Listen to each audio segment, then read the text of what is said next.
Bismillahirrahmanirrahim. Assalamualaikum warahmatullahi wabarakatuh. Alhamdulillah alladzi khalaqal mauta wal hayata liyabluwakum ayyukum ahsanu amala.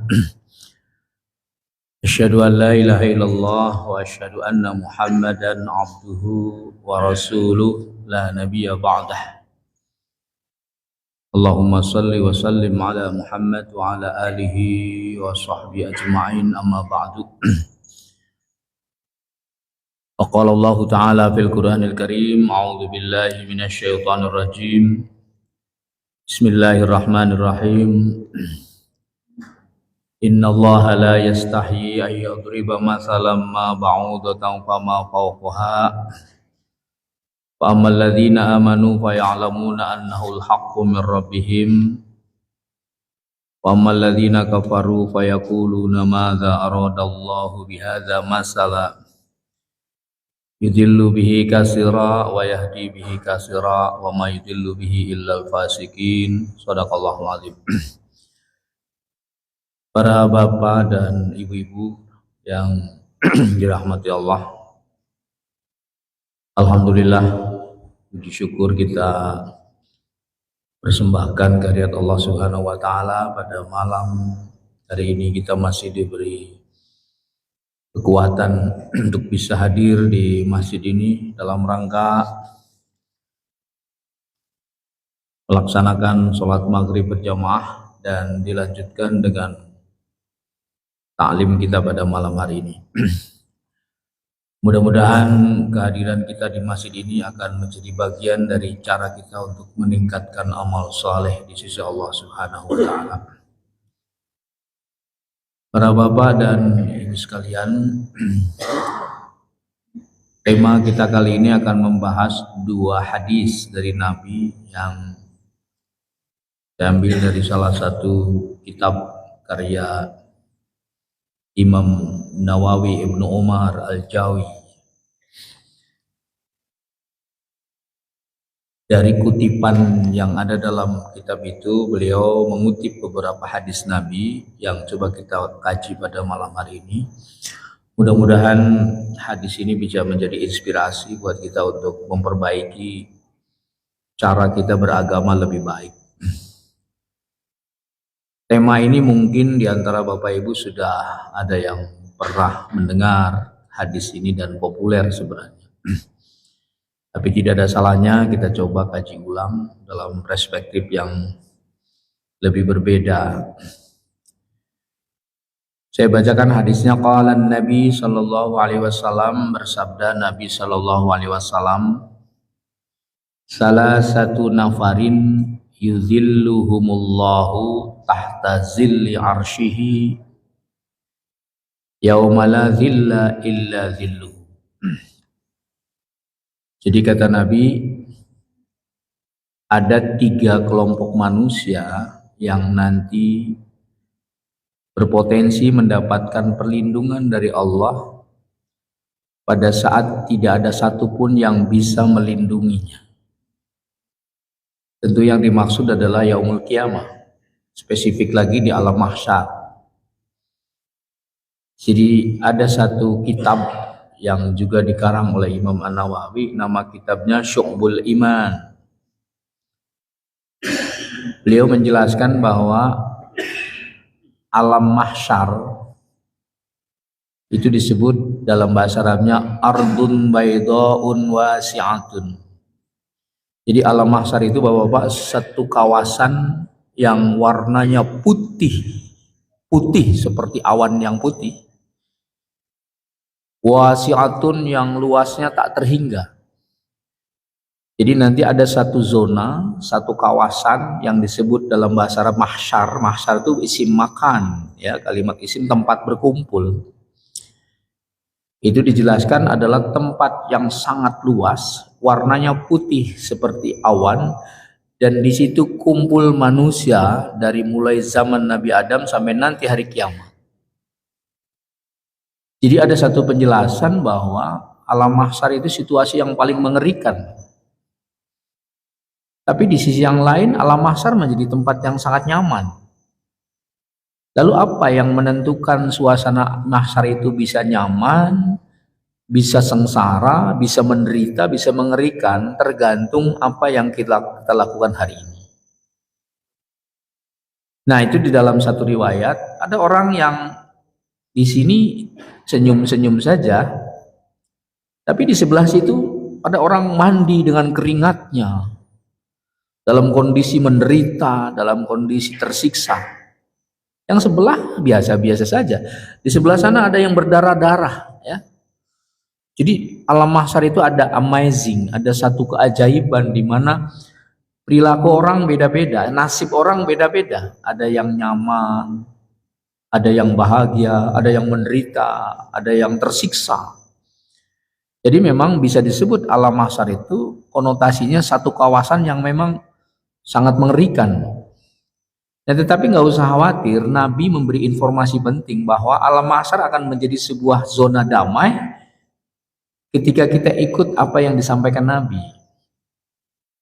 Nah, butuh perlindungan ketika kita masuk kawasan yang tak bisa dikenal satu sama lain, karena kita di sana itu di dalam ayat lain, anak tidak kenal bapak ibunya, bapak ibu nggak kenal anaknya, ya.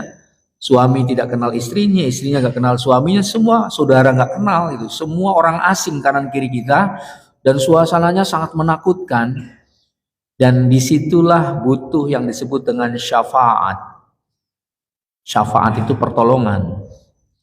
Satu-satunya nabi dan rasul yang mampu berpotensi memberikan pertolongan adalah Nabi Muhammad SAW. Nah, tetapi ada satu hadis nih yang kita akan kaji, ada orang yang sejak masuk alam mahsyar itu langsung mendapatkan perlindungan dan dikawal oleh Allah Subhanahu wa taala. Kalau yang ngawalnya Allah kan sudah tidak ada lagi kegalauan, sudah tidak ada kekhawatiran, sudah tidak ada kecemasan.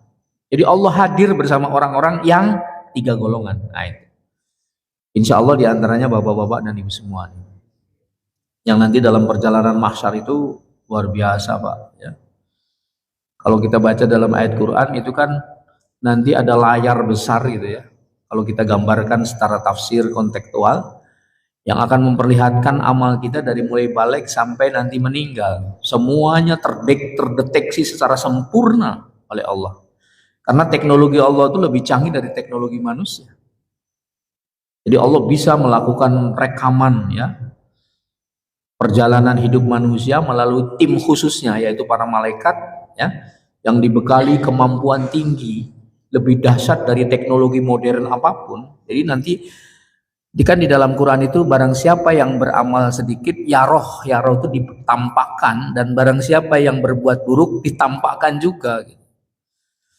Tapi ada satu kekecualian, orang yang tidak akan mengalami sengsara panjang. Yang pertama siapa? Nah, ini kata Nabi. Yang pertama adalah orang yang akan mendapat perlindungan dari Allah adalah al-mutawaddi'u fil makari. Pekerjaan simple, sederhana, tapi efeknya menghadirkan kawalan Allah pada saat kita ada di alam mahsyar. Apa itu? Orang-orang yang berwudu dalam situasi keadaan malas, dingin, dalam kondisi ngantuk, dalam kondisi letih, dalam kondisi lelah, tapi harus mengambil air wudhu untuk melaksanakan ibadah, dia paksakan itu, maka tindakan dia mengambil air wudhu pada situasi yang sangat malas itu, itulah cara kita untuk menghadirkan perlindungan Allah di hari kiamat nanti. Kan pekerjaan sederhana, Pak. Wudhu, lagi malas, lagi dingin, tapi memaksakan diri wudhu secara sempurna. Itu cara tepat kita untuk menghadirkan perlindungan Allah nanti di hari kiamat. Jadi wudhu itu nggak main-main, Pak. Wudhu itu banyak simbolnya. Jadi kenapa orang mau sholat harus wudhu? Bukan karena membersihkan fisik, Pak. Itu simbol saja. Bahwa iya, tangan kita kotor, mulut kita kotor, wajah kita kotor, dicuci setiap 5 kali sehari minimal. Iya, secara fisik. Tapi ada filosofinya wudhu itu. Ketika Nabi Musa alaihissalam membawa keluarganya di bawah gunung Sinai, Tiba-tiba Nabi Musa melihat api di atas gunung itu, Pak. Dan kemudian Nabi Musa bilang kepada keluarganya, kamu tinggal di sini, saya akan naik ke atas bukit, saya akan menuju api yang menyala di atas bukit dengan terang itu. Siapa tahu dari api itu akan saya dapat petunjuk. Naiklah Nabi Musa di Gunung Sinai. Nyampe di bukit, api semakin terang, Pak. Tiba-tiba apa yang terjadi? Begitu Nabi Musa melangkah hampir mendekati api itu ada suara, berbicara api. Apa kata Musa? Kata api, "Hai Musa, lepas kedua sendalmu. Engkau sudah masuk ke kawasan suci." Bapak bisa cek di dalam surat Toha ayat 9 sampai ayat 14. Apa yang saya ceritakan itu ada di situ. Jadi ketika Nabi Musa naik ke atas bukit dan kemudian dia melihat api, ketika mau merapat ke api, tiba-tiba api itu bicara, "Hai Musa, lepas kedua sendalmu, engkau sekarang berada di tempat yang suci." Sendal digambarkan sebagai simbol kotoran, simbol benda yang membawa kotoran.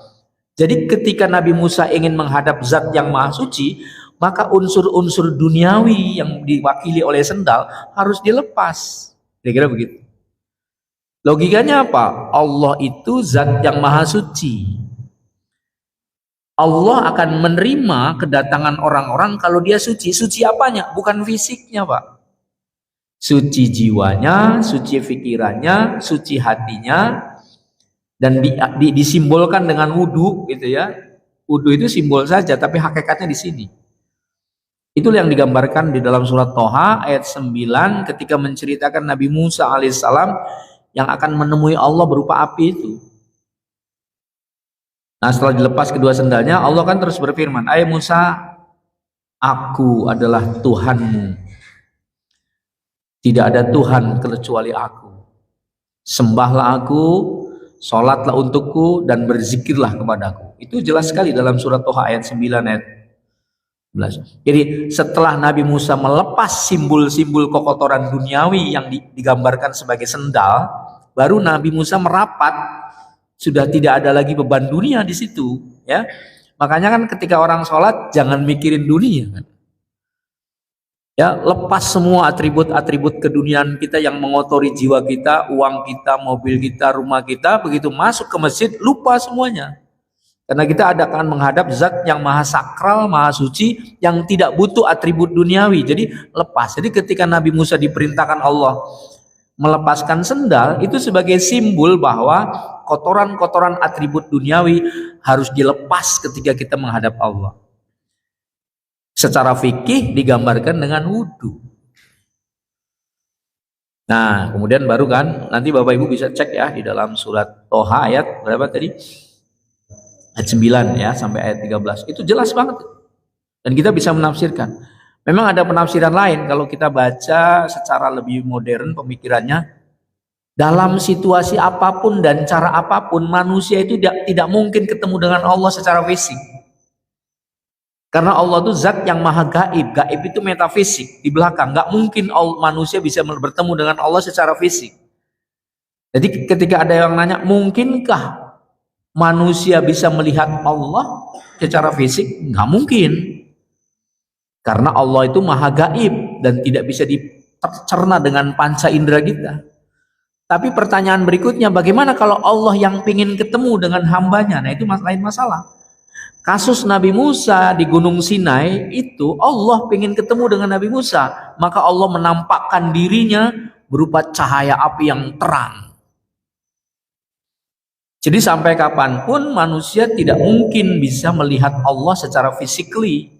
Tapi kalau Allahnya punya keinginan menemui hambanya dalam bentuk yang Allah inginkan, ya tidak ada yang susah bagi Allah. Maka Allah hadir di situ dalam bentuk cahaya api, dan api pun bicara kepada Musa.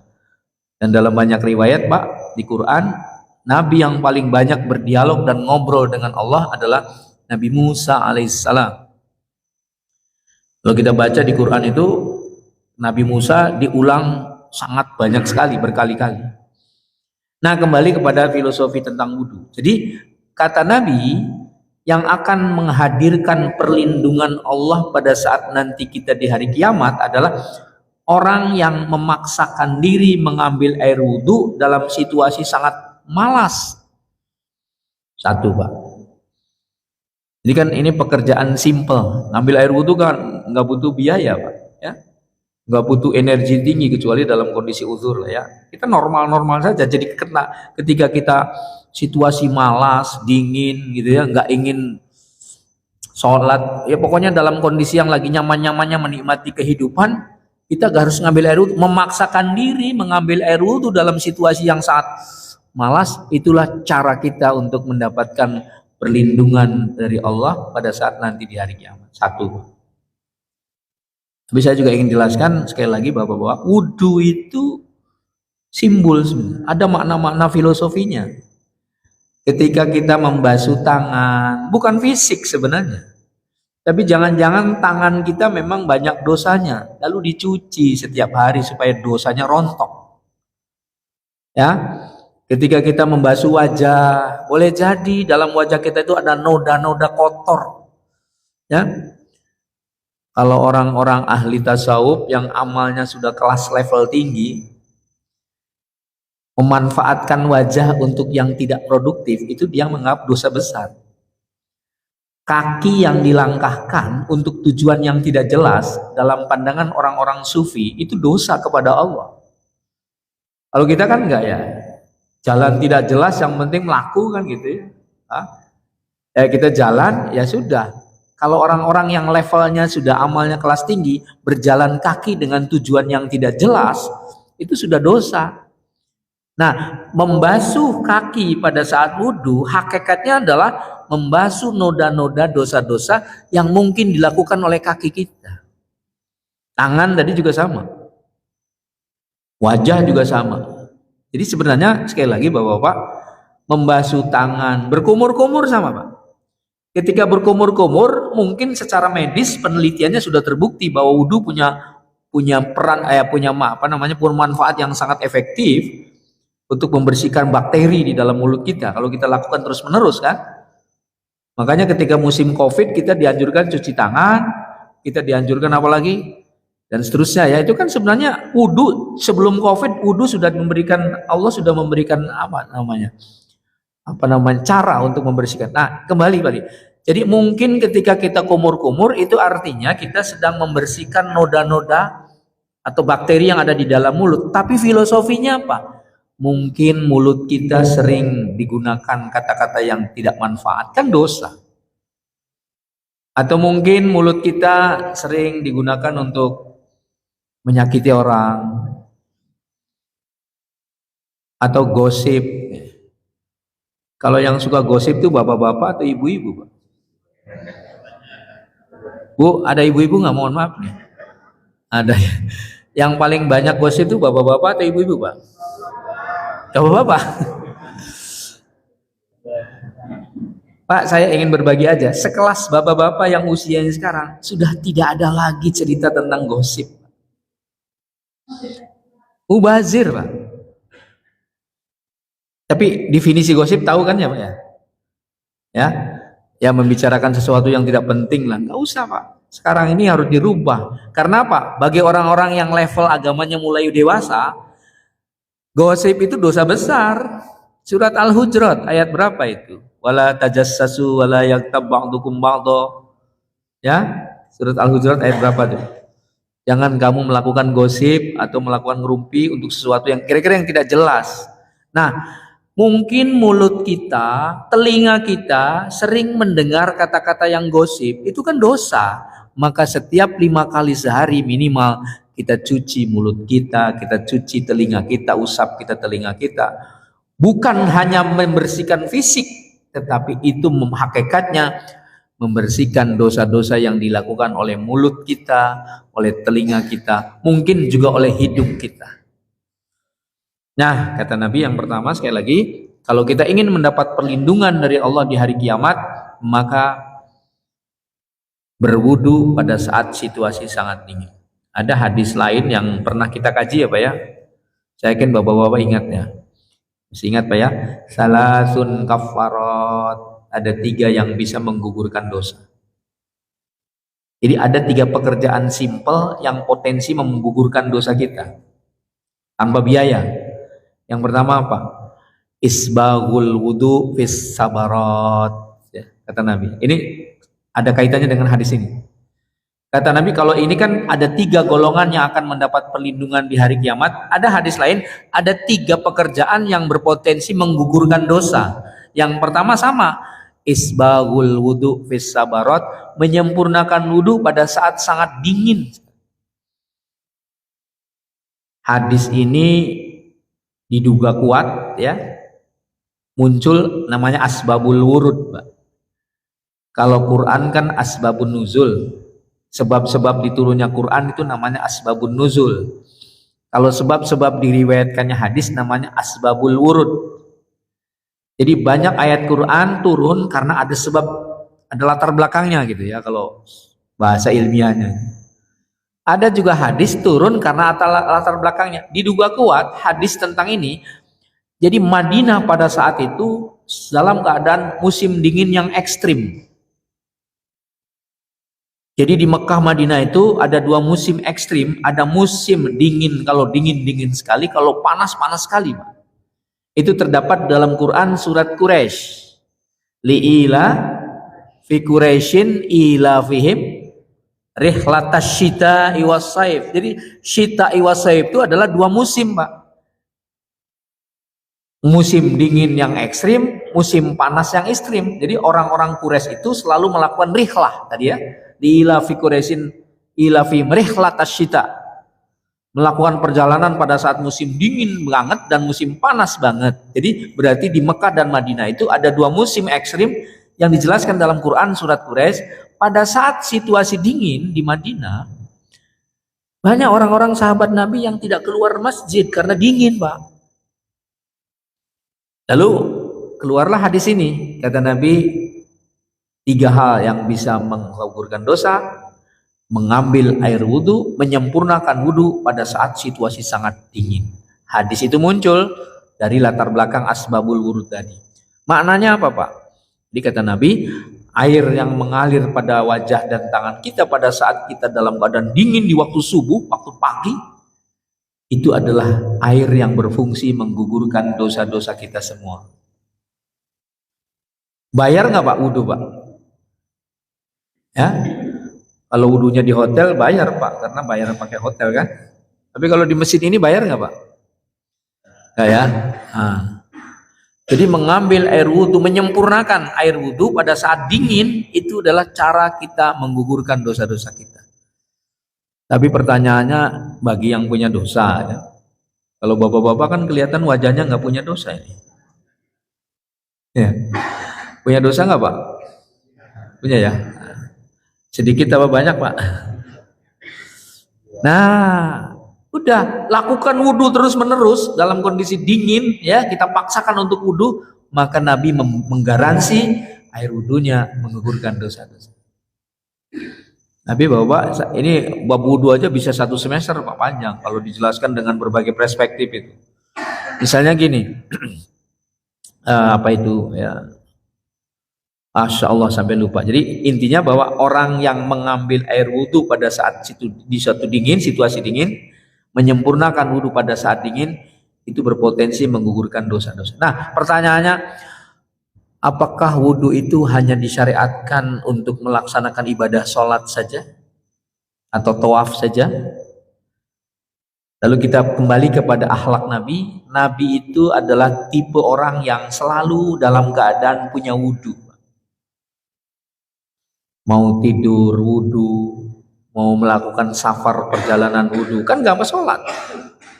Mungkin mau bekerja di kantor kita sudah wudhu. Mungkin penafsiran sederhananya gini, kalau kita mau tidur wudhu, kan ada tubuh ya, Pak ya. Jadi boleh jadi mungkin malaikat Israel datang pada saat kita sedang tidur, posisi kita sedang dalam keadaan suci loh. Itu sudah poin, Pak. Jadi ketika Israel datang pada saat kita sedang tidur untuk menjemput kita pulang, posisi kita sedang dalam keadaan sudah punya wudhu. Itu kan poin buat kita. Ya kita bersyukur kalau kemudian misalnya, mohon maaf ya, kalau misalnya meninggal dalam keadaan kita punya wudhu. Makanya Nabi mengajarkan, walaupun tidak mewajibkan, ya tidak wajib, Nabi itu selalu dalam banyak riwayat adalah orang yang selalu dalam keadaan punya wudhu. Jadi tidak hanya mau sholat, mau jalan. Makanya kenapa terlihat wajah Nabi itu suci, bersih. Itu kan ekspresi dari suasana jiwa. Jadi orang yang berwudu itu tidak hanya simbol fisik, tapi membersihkan jiwa. Makanya Nabi kan terlihat menyenangkan, menggembirakan, membuat orang nyaman. Orang yang sedih memandang Nabi, sedihnya hilang. Orang yang temperamentnya tinggi ketika dengan tamu lalu melemah. Karena apa? Ada aura yang diciptakan oleh Nabi karena terlatih untuk wudhu setiap saat. Salah satunya itu. Maka walaupun wudhu itu hanya untuk sholat, mari kita sama-sama latih, Bu, ya. Mau wudhu, mau. Tapi saya yakin bapak-bapak mau tidur wudhu ya, Pak, ya. Alhamdulillah, sudah terlatih berarti. Ya. Termasuk mohon maaf kalau pengantin baru juga harus wudhu dulu, Pak. Ya, disunahkan, ya, tidak harus wudhu. Semua. Lawang orang meninggal aja dimandikan harus ada wudhu, Pak. Kan simbol. Kalau urusan membersihkan dengan wudhu kan masih ada kotoran, tapi itu simbol bahwa karena dia akan menghadap zat yang maha suci, maka suci dulu gitu. Simbolnya pakai wudhu. Itulah mohon maaf kenapa banyak orang yang sholatnya tidak diterima karena belum bersih bukan belum bersih fisiknya, pikirannya, jiwanya, hatinya datang dengan kotoran yang banyak, masih nempel dunia, masih nempel atribut keduniawian, lalu datang kepada zat yang maha bersih, nggak nyambung, sehingga sholatnya mohon maaf terjebak pada rutinitas, nggak punya efek. Kenapa? Karena belum bersih. Itu makna terdalam dari wudhu.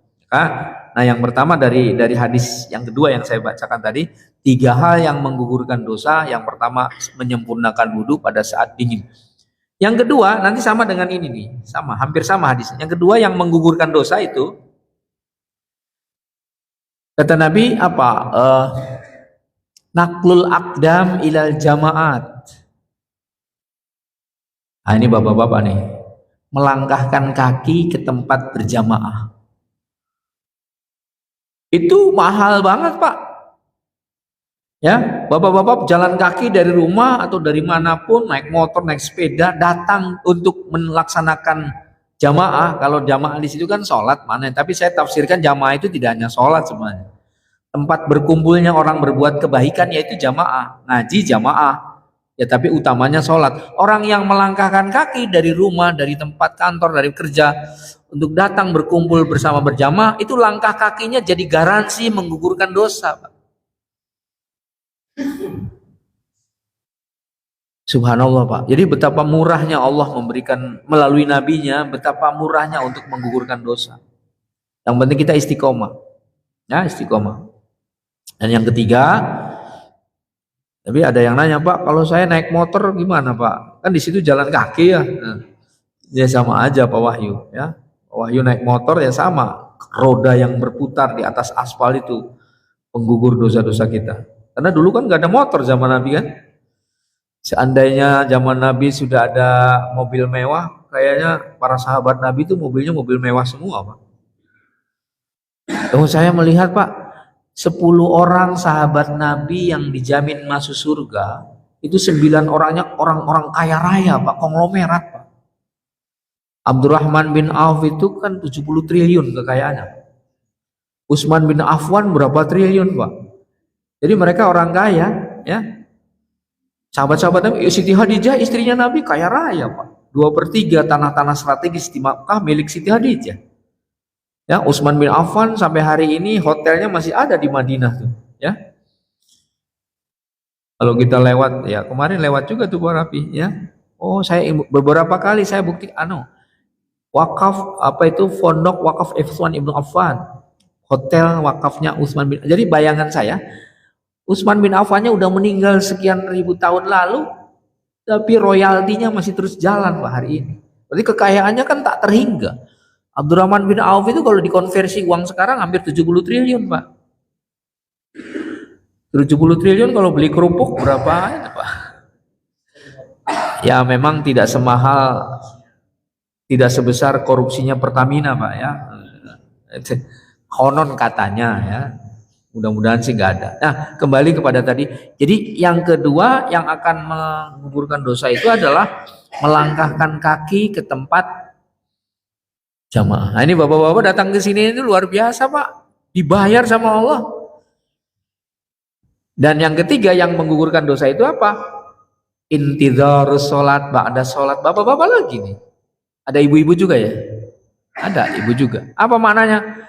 Menunggu kehadiran waktu sholat setelah selesai sholat. Jadi nggak ada mubazirnya bapak duduk di masjid, nggak ada. Allah membayar melalui nabinya, sampaikan Muhammad kepada umatmu yang terlatih biasa menunggu waktu sholat setelah selesai sholat, aku gugurkan dosa-dosanya. Kira-kira begitu kalimat. Kalau bahasa saya itu begitu sholat maghrib selesai, ya Allah mudah-mudahan saya umurnya nyampe sholat isya. Gitu. Isya selesai, ya Allah mudah-mudahan subuh saya bisa bangun. Karena banyak loh Pak, malam tidur subuhnya nggak bangun selama-lamanya Pak. Ada nggak Pak? Ada Pak. Ya. Kemarin saya ngobrol sama teman Pak di salah satu hotel mewah lah. Pak, ada acara itu.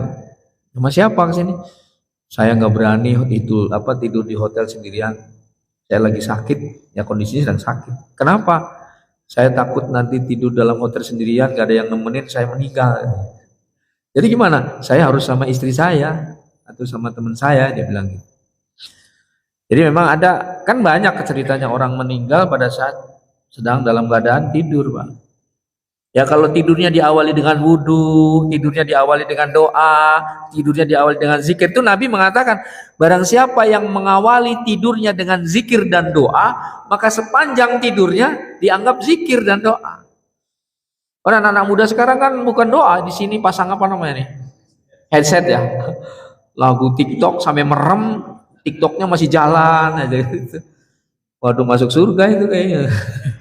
Mudah-mudahan masuk surga. Nah jadi itu yang ketiga orang yang makanya bapak-bapak kalau ingin mendapatkan penggugur dosa itu kata Nabi tunggulah waktu sholat setelah selesai sholat.